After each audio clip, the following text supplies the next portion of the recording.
হিজলাদের বিয়ে নিয়ে চমৎকারভাবে শায়েখ আলোচনা বক্তব্য করেছেন।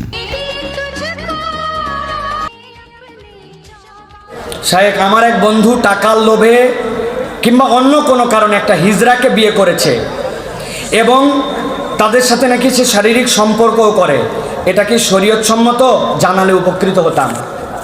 প্রিয় ভাইরা, হিজড়া সংক্রান্ত যে বিষয় ইসলামে, সেটি মৌলিক বিষয় যেটা, যে হিজড়াদেরকে দুইভাবে ধরা হয়। হিজড়াদেরকে খুনসা বলা হয়। খুনসার একটা হচ্ছে মুশকিলা আর একটা গায়রা মুশকিলা। খুনসায় মুশকিলা কাদেরকে বলা হয়? যাদের লিঙ্গ নির্ধারণ করা কঠিন। আর একটা গায়রা মুশকিলা মানে তার লিঙ্গ বোঝা যায়। ছোটবেলায় প্রস্রাব কোন অঙ্গ দিয়ে করে এর উপরে হিজড়া নির্ধারিত হয়। পুরুষের দিকে আধিক্য হলে পুরুষ, নারীর দিকে আধিক্য হলে নারী। তার যদি বুক স্ফীত হয় তাহলে বোঝা যাবে নারীর দিকে গেছে। তার যদি দাড়ি মোচোটে তাহলে বোঝা যাবে পুরুষের দিকে যাবে। হিজড়ার যদি এরকম অবস্থা হয়, বিপরীত লিঙ্গের কোনো সুস্থ মানুষ তাকে বিবাহ করতে পারে, শরীয়তে আপত্তি নাই। তবে ফোকায়ে কেরাম কঠোর একটা বিধান দিয়েছেন।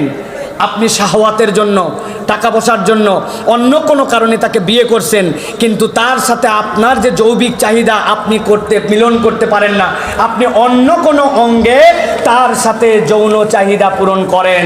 শরীয়ত যেটাকে কঠোরতম নিষেধ করেছে, যেই অঙ্গে আল্লাহ রাব্বুল আলামিন যৌবিক চাহিদা পূরণ করতে বলেছেন, এর বাহিরে কোনো অঙ্গে যৌবিক চাহিদা পূরণ করার জন্য যদি হয়, এটা তাহলে কঠোর হারাম। এখন যেই ব্যক্তি এই কাজ করেছেন তার কাছে শুনতে হবে, উনি যদি তার যেদিকে অগ্রগামী সেই দিকের ফতোয়া অনুযায়ী তার মিলন হয়, জায়েজ আছে। কিন্তু বিয়ে কেবল নামমাত্র, মূল ঘটনা হচ্ছে সে অন্য জায়গায় তার যৌনতা চরিতার্থ করে, তাহলে এইটা হারাম, এইটা শরীয়ত আপনাকে অ্যালাউ করবে না। আশা করি আপনার উত্তর পেয়েছেন।